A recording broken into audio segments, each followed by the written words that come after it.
Tonight, breaking news as we come on the air from the Democratic National Convention in Chicago. Bill Clinton and Kamala Harris's running mate Tim Walz set to speak to the nation a short time from now. We'll carry it live on ABC in prime time.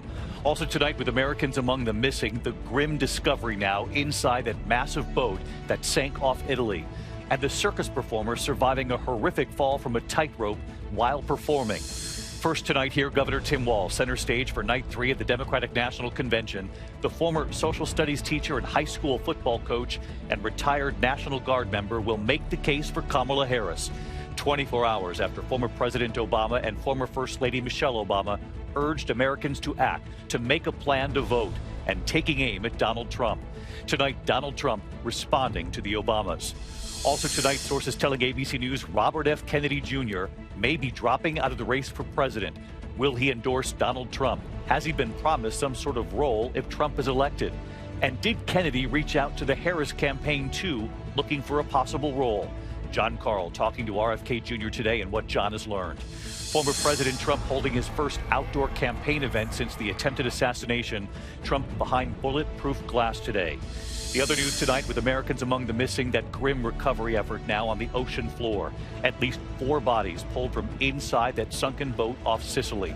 Tonight, Russia reporting a major drone attack on Moscow, with Ukraine pushing into Russia. The new images tonight of the fighting on Russian soil. Back here in the U.S., record heat across several states, while in the east, some temperatures in the 50s. And a new tropical threat we're now watching tonight. The U.S. economy tonight, the revised numbers when it comes to jobs. And does this make a rate cut from the Fed even more likely, which could lower car loans, mortgages, and credit card rates?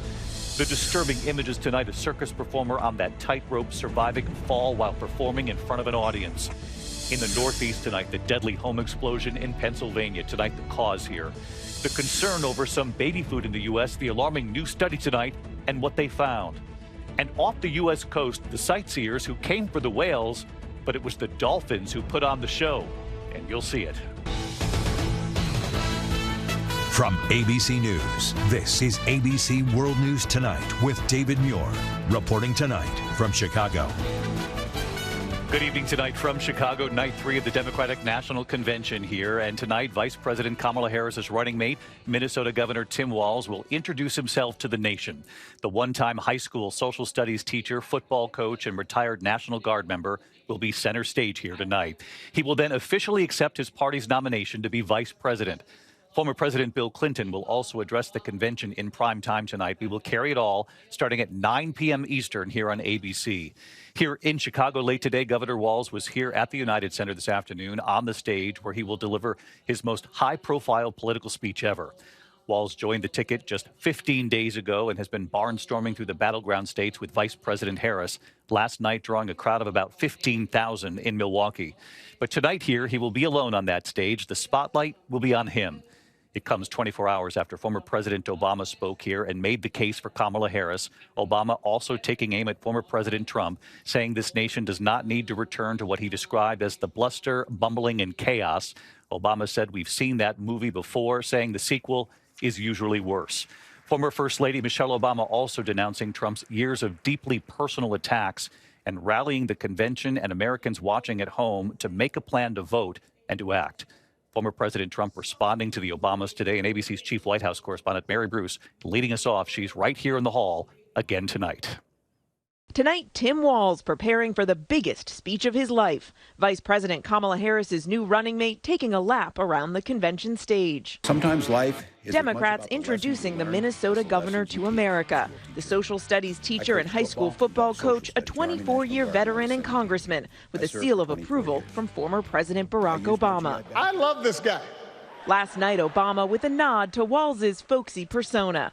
You can tell those flannel shirts he wears don't come from some political consultant. They come from his closet, and they have been through some stuff. They have been through some stuff. That's right. His wife, Gwen Walz, nodding in agreement. The former president tasked with rallying the nation around the new Democratic ticket, urging America to turn the page from Donald Trump. We do not need 4 more years of bluster and bumbling and chaos. We have seen that movie before, And we all know that the sequel is usually worse. Obama needling Trump as a candidate obsessed with petty personal grievances. There's the childish nicknames, the crazy conspiracy theories, this weird obsession with crowd sizes.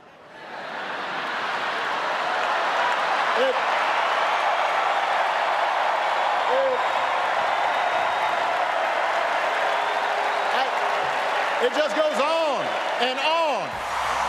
Former First Lady Michelle Obama denouncing Trump's years of deeply personal attacks against her and her husband, taking a jab at Trump's refrain that undocumented immigrants are, quote, taking black jobs. His limited, narrow view of the world made him feel threatened by the existence of two hard-working, highly educated, successful people who happen to be black.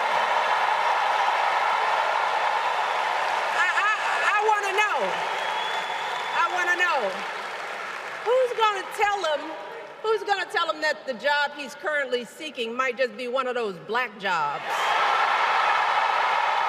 Michelle Obama rallying the convention with a call to action. Don't just sit around and complain. Do something.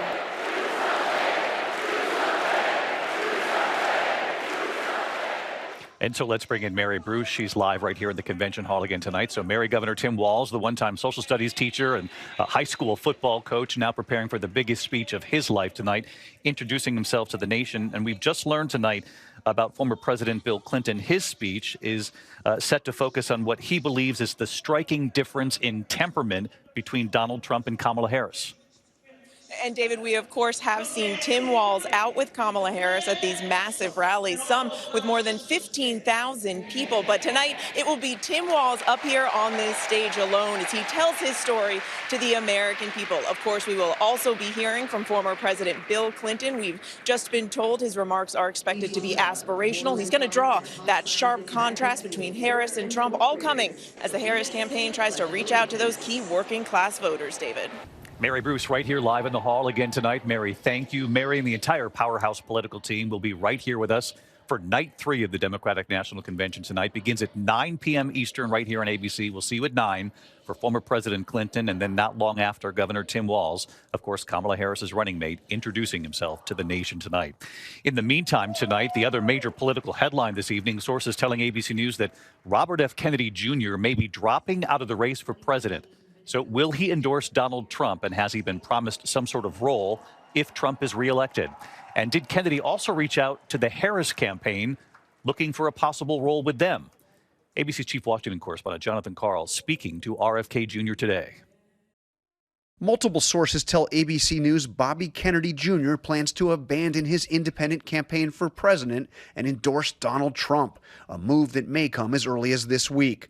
Tonight, when I spoke with him, Kennedy told me he, quote, would not confirm or deny his plans. But he did harshly criticize Kamala Harris's emergence as the Democratic nominee, saying, quote, it's not democracy. He refused to say anything about Trump.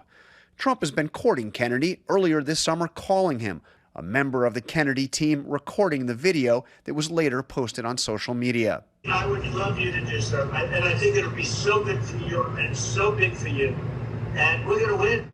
On that call, Trump seemed to embrace debunked information Kennedy has been pushing about childhood vaccines. Sources say Kennedy's endorsement would come with a price, a position in a Trump administration. Just yesterday, his running mate telling ABC News, quote, it would require a significant commitment by Trump to give Bobby true authority to execute. And today, Donald Trump Jr. suggested Kennedy could be given control of a federal agency. I love the idea. I love the idea of, giving him, some sort of role in some sort of, major, 3-letter entity or whatever it may be, and let him blow it up. Kennedy's independent campaign was once polling at about 15%, but has fallen following a strange series of missteps, including Kennedy admitting to a bizarre incident 10 years ago where he dumped a dead bear cub in Central Park. I wasn't drinking, of course, but people were drinking with me who thought this was a good idea. We thought it would be amusing for whoever found it or something. Nearly the entire Kennedy family has rejected his campaign, publicly throwing their support to President Biden and now to Vice President Harris. Trump himself has trashed Kennedy, calling him, quote, one of the most liberal lunatics ever to run for office, and a phony radical left fool. Let's bring in John Carl. He's also live here in Chicago tonight, working his sources all day. And John, I know sources now telling ABC News that RFK Jr. reached out to the Trump campaign, but we've also learned that RFK Jr. reached out to the Harris campaign as well. Here's what we know, David. We know that RFK reached out to try to get a meeting with Harris, and there were reports that he wanted to talk to her about getting a place in her cabinet in exchange for her endorsement. And we know that that went nowhere because the Harris team simply didn't respond. John Carl, I'll see you right here in the convention hall a short time from now. John, thank you. Tonight, former President Trump holding his first outdoor campaign event since the attempted assassination. Speaking from behind bulletproof glass now before a tightly controlled crowd. Set to focus on national security today, Trump also reacted to the Obamas, who, of course, were right here in the hall last night. Here's Rachel Scott. Tonight, former President Donald Trump holding his first outdoor event in a battleground state since the attempt on his life. Trump in North Carolina speaking behind a large pane of bulletproof glass, snipers in position. The event was supposed to be focused on national security. If Comrade Kamala wins this November, World War III is virtually guaranteed to happen. But Trump quickly turning to a different topic, former President Barack Obama's takedown in Chicago last night. Trump has spent more than a decade attacking Obama, including falsely questioning whether he was born in the United States. But today he said Obama was the one going low. Now, he was very nasty last night. I try and be nice to people, you know, but it's a little tough when they get personal. Please, again, remember, please, sir, don't get personal. Talk about policy. Let me ask you about that. We're going to do a free poll. Here's the two questions. Should I get personal? Should I not get personal? Ready? Should I get personal? Should I not get personal? I don't know. My advisors are fired. And Donald Trump has been trying to counter-program the Democratic National Convention, each day holding a different event focused on a different issue. His advisors clearly trying to keep him on message and steer him away from those personal attacks, David. All right, Rachel Scott down on the floor here in Chicago tonight. Rachel, we'll see you shortly. In the meantime, we turn now to the other major news this Wednesday night with Americans among the missing. That grim recovery effort now on the ocean floor. And tonight, at least 4 bodies have now been pulled from inside that sunken boat off Sicily. Here's our foreign correspondent, James Longman. A heartbreaking find tonight in the waters off Sicily. Italian divers finally able to recover 4 bodies from the Bayesian luxury yacht. In a complex operation, cave diving teams are using underwater drones 160 foot down on the ocean floor. A 5th body has been located in the wreck, and the search goes on for the final passenger. It's been an agonizing wait for the families. Among those on board, the yacht's owner and British tech mogul Mike Lynch and his 18-year-old daughter. And Lynch's American lawyer Chris Morvillo and his wife Neda from New York, who are parents to 2 daughters. The trip was meant to be a celebration after Mike Lynch's acquittal on all charges in a recent fraud trial. Tonight, investigators want to know why the Bayesian, a modern superyacht, one of the most advanced in the world, sank so quickly in that storm when other nearby boats escaped unscathed. But fishermen had reported seeing a tornado over the water, which is known as a waterspout, near the yacht. One veteran sailor says the doors on the Bayesian might have been open. If the boat wasn't completely watertight at the deck, you'd have flooding going in, and it wouldn't take long for the boat to lose its stability. David, the ship's captain survived. He was one of 15 people rescued from a lifeboat, and as the search for answers intensifies, he's already faced hours of questioning by investigators. David? All right, James Longman again tonight. James, thank you. Now to the war in Ukraine tonight, Russia is now reporting a major drone attack on Moscow. Ian Pannell in Ukraine again tonight. Images of shock and awe in Russia. A cluster bomb attack on Putin's troops struggling to defend their own land. Powerful propaganda from Ukraine which wants to spread fear and discontent in Russia. Overnight, Ukraine launching at least 45 drones, nearly a dozen aimed at the Russian capital. All were reportedly intercepted. Thousands of Ukrainian troops have poured into Russia, and among them, an American fighter. What's the resistance like from the Russians? Did you see any Russians? I saw zero. These images will likely outrage the Kremlin. Tonight, in an exclusive interview, we meet the US Air Force veteran who's just returned from the battlefield inside Russia. This has caught everybody by surprise. Clearly, many of the Ukrainians by surprise as well. We've verified his identity and these images he says he took inside Russia, but aren't naming him over his concerns he could face retaliation. Don't you have any concerns about the Russian reaction to you going in, other Americans crossing over the border? They may not like it, but we didn't start this. We're simply helping people, freedom-loving people, against, totalitarian regime. The US veteran says he went across the border to advise a sniper team and thinks Russia is a spent force. There's no spirit, there's no courage left. They don't understand what's happening. They feel betrayed by their leaders, and I think they just realize the game is up. David, the picture here in Ukraine is very different. Ukrainian troops are on the back foot and Russia is advancing in the east. David? Ian Pannell with us again tonight. Thank you, Ian. Back here in the U.S. tonight to the weather, a tale of two seasons tonight. Temperatures in the 50s in parts of the east, while millions swelter in record heat in Texas and the south. Sam Champion tracking it all tonight. Hey, Sam. Hey, David, you're definitely right. Two distinct seasons on the board. Let's get to this excessive heat. The warnings from Abilene in Texas in the north all the way to Corpus Christi in the south.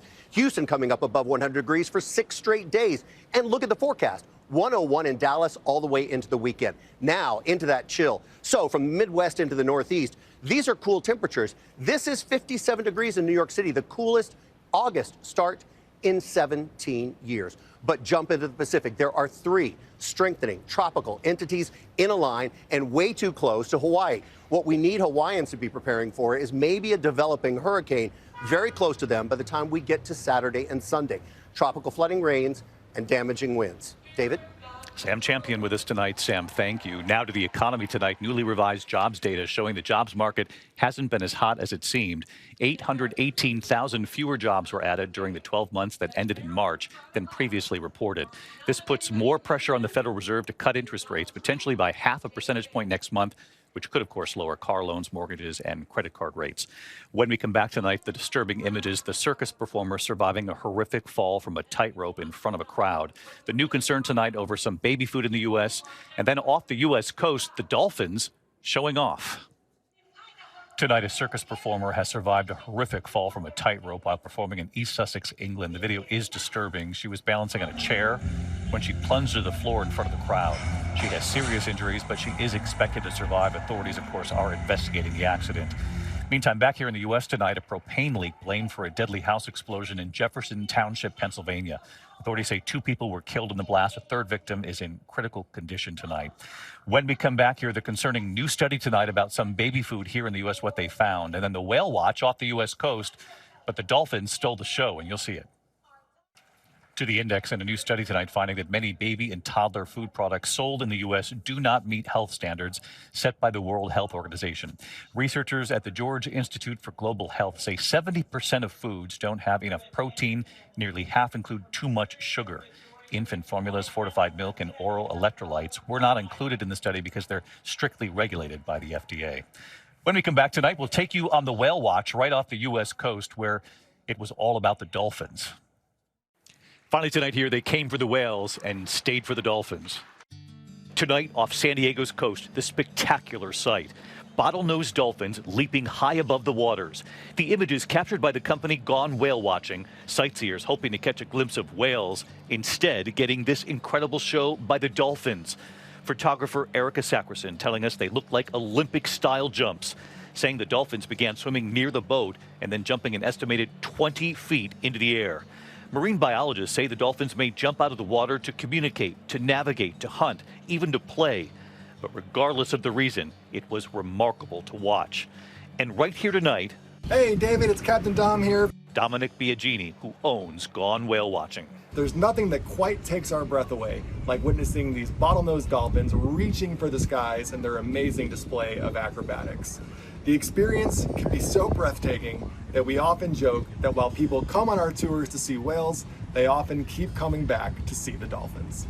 What a show indeed. We'll see you just moments from now. Vice presidential candidate Tim Walz and former President Bill Clinton here at the Democratic National Convention. Right after the break, our special coverage begins. We'll see you in a moment. Thank you for making World News Tonight with David Muir, America's most watched newscast.